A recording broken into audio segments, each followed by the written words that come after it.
What is up, everybody? Woo, that music is loud. All right, how's it going, everybody? We are finally back. Let me know how you like the new setup. If you want me to change it, we can change it. I figure when we're actually in game, that restream box is not going to be as far in the way. But we are now on the website instead of LD Player. I hear it is infinitely smoother. I hear it's going to be a much better experience. And I'm excited. Yeah, because LD Player is super laggy and annoying. Very, very annoying. Yeah, I remember that stream. It's been busy, guys. It's not only been busy because of the new job, but I've been working on something pretty big. That's just for home. I'm making a treehouse. Yeah. Trying to do that in a Canadian fall right before the winter. Probably a really stupid idea. Which is why we haven't actually, like, nailed anything together yet. It's like measurements, get the wood, cut the wood to specifications, stuff like that. But, maybe I should record myself doing that. You guys get a kick out of that. See how frustrated I get. See how janky the final product is. It could be fun. But we're going to have a war here in a little bit. I want to quickly talk about the training material video. And then I do have a meeting at noon. Do you have a meeting at noon or is it at 3 o'clock? Hold on. Check my email.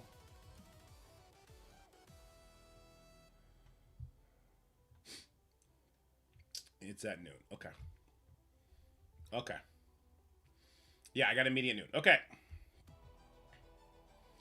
Okie dokie, artichoke. It'll be good.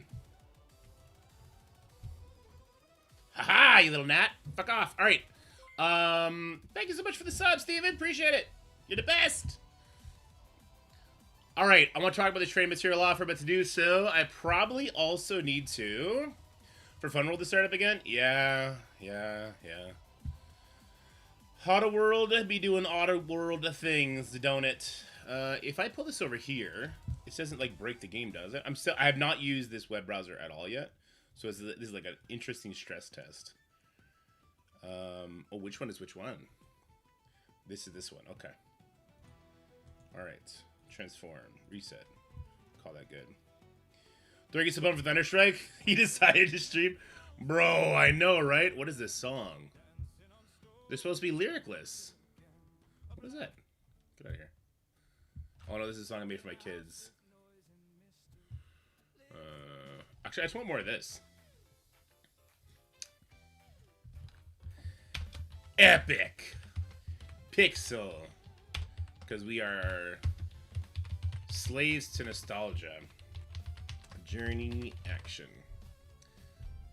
Create.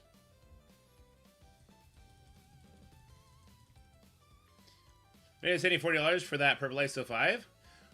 If you were to... Okay, look. Jesus Christ, people. If you spend money on the game, that is the best Purple ISO offer there's gonna be. I guarantee it, okay?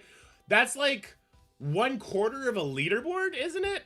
Maybe a little bit less. Like, that's crazy. It's a crazy amount. And if you need to decide between buying training materials to make up for your stupid decisions you can do this week, or spending $40 on that offer and ignoring this fucking leaderboard, what's the right call, guys? I'm sorry, I'm piped up. We did have a couple coffees this morning. Kids were up early. It's been a pretty great day so far. Me and my wife only fought twice on who gets to use the washroom first. She won. Because, of course, she did.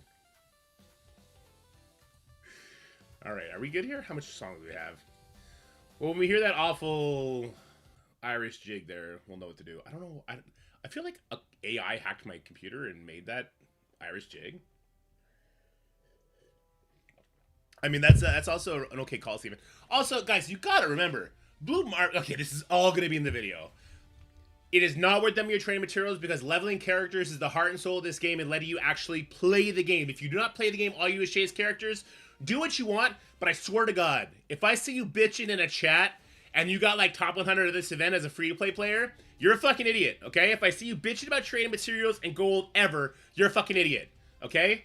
You do not chase leaderboard events using your leveling materials if you do not have a severe abundance of it. Blue Marvel ain't worth it. Blue Marvel's gonna be a pretty good character. He ain't no fucking Odin. We know that. He ain't no fucking Professor X. We know that. He may not even be as good as fucking Sentry. All right? He seems like a really fun, really powerful, fast character. That's cool. You know who else is like that? Fucking Daemon. All right? So relax. Don't use all your resources to just unlock this character. Maybe a couple days early? Maybe? Are you kidding me? Do you know how much one leaderboard gets you towards the unlock of those 15 characters? Maybe one? If you get like top 1,000, maybe one character? Maybe two? That ain't worth it. There'll be another leaderboard every other week. Don't fucking worry about it. Don't sweat it. Don't kill your resources so that you can just be perpetually bitchy about the game. Okay, I'm done ranting. That should have been used in the video. I gotta build that back up now. I gotta recharge the rage meter, okay? We'll do some war attacks. It's gonna happen really fast. Don't worry. What was I doing? I was trying to find this. Is it just me or is this Danger Room a complete joke? It's a joke. I did it in the last run, but with Undying available, but no Undying mods. Is there no Undying mods? No leaderboards, so why even try? And the frame by completing D10 is even the same. Hey, Scopely, the bar is lowest. That's pretty low. Yeah, I don't know what to say about that. What up, Dijo? It lets us use Zeshra early. Did they at least not turn on some yellow mod that allows war rules to work? Is that not at least a thing? If that's not a thing, Jesus Christ, you know? Wow. That's the bottom bar, right? At least that. Interesting. I'm gonna try and get into a phone call. I'm gonna try and get into a phone call with somebody and be like, hey, let me make a tower, all right? Let me make a tower. Let me throw up, like, 20 floors. Okay, hear me out, okay? This is the pitch. You guys ready? Pitch meeting time. All right. Hey, hello there. Hi, how are you? So, I would like to pitch the idea of a patch tower. That is to say, a tower that starts at the beginning of every patch. And that tower will have mod rules on. That tower will either have a war, crucible, arena, or raid rules attached to every single fight. Bear with me. Whatever the team of that patch is. Current one is Brimstone. That would be a war team. This would be a war tower. It would be 20 floors. The first 10 floors would be very free-to-play friendly. The next 10 would be very complicated, and war rules would be in effect. Now, here's the catch. You do not get to do all 20 floors day one, because then you have nothing to do for the rest of the month. No, you get one token to do one attack every single day so that you have a puzzle to solve every single day for your war tower adventures, and you get 10-day grace period to get it all done. All right, something. It'd be something, right? And the first 10 days would be easy because that's for free-to-play players, and the next 10 days would be a little bit more challenging, more fun. Just like that's just off the dome. There's no thought. It's just off the dome. Just something. I ranted about this in Discord. Do you not read? I don't read. I can't read, actually. It's actually text-to-speech. When you guys type in there, it comes into my ear holes. I heard Rim say there was a bleed synergy with Insidious 6 and Zestral, but I missed most of what he was saying about it. Oh, I mean, Zombie Kestrel puts bleeds on spawn. Scorpion benefits from having bleeds. Hobgoblin and Spirit Spider-Man benefit from them just having debuffs. It's got to be one of the weakest synergies I've ever seen, but it's there. You still wouldn't bring Zombie Kestrel over any Insidious 6 member.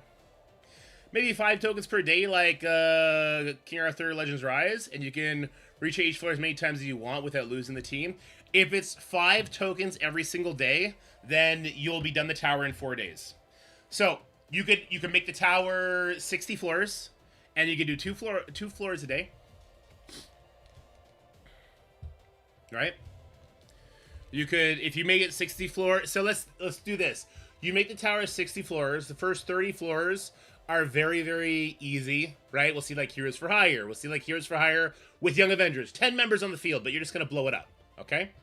And by floor 30, we start seeing teams like Mercs for Money. We start seeing stuff like that. And then we start seeing teams of 6 or 7 people. So now we are, the puzzle to solve is more, right?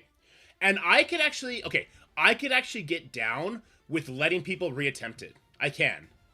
And there's no leaderboard. It's just milestone rewards. Every floor you clear, every 2 floors you clear, gives you some milestones. The rewards can be very minimal. This could be a way just to get some more gold and trading materials into the economy, or just, you know, whatever you've taken them out of, you put them in there, and people are earning it, and it's fun, and it's something to do, right? Probably we'd prefer more.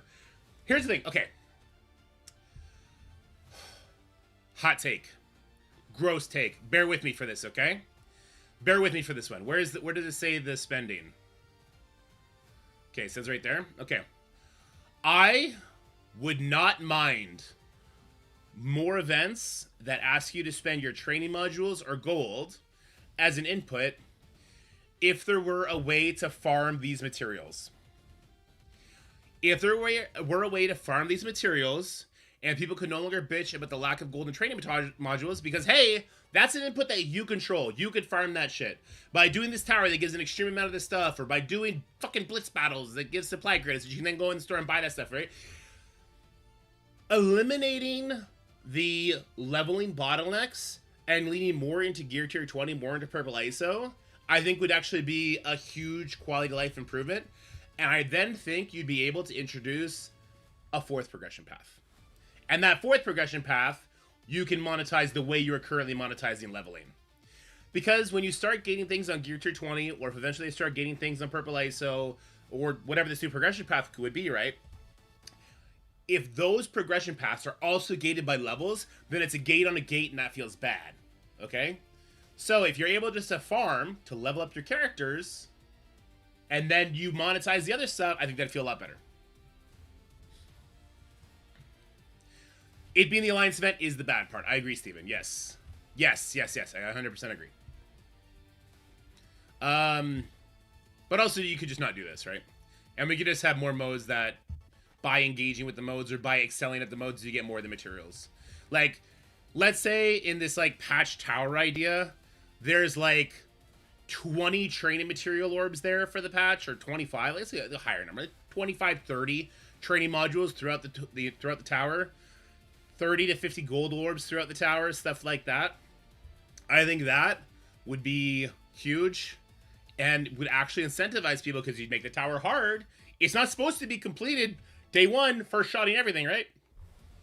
You would actually give people a reason to want to build their war teams.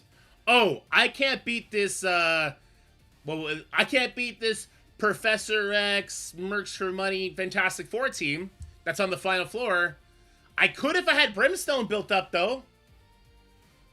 What? We now give players a PvE reason to invest in PvP characters?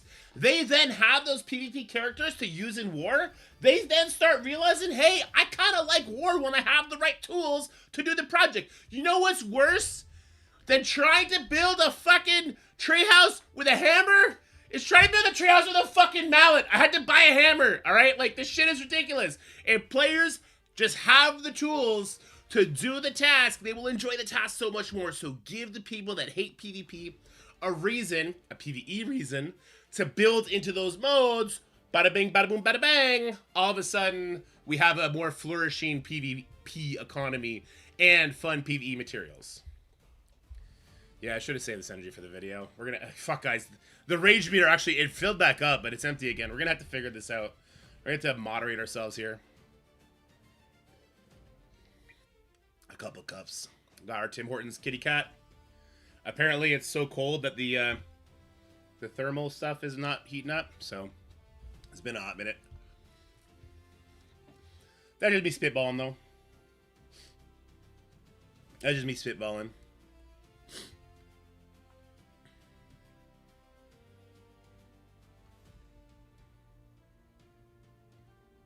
Bum ba-dum bum. Boom. Boom. Boom.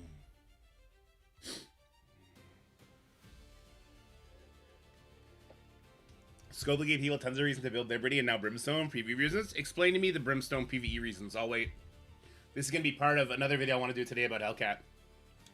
What's the reasons to build up Brimstone for PvE? Battle Roll D6? You can do it with 7 Red Star tunes, so if you have Diamonds Layer tunes, you're just going to blow through it. If you aren't building Brimstone, you're letting your alliance down a Battle World? How so? For Blue Marvel, okay, Blue Marvel, sure. That's a really gross way to do it, though, right? How so if you are not building up Brimstone or you're hurting your alliance for Battle World? What benefits do you get for having the Brimstone team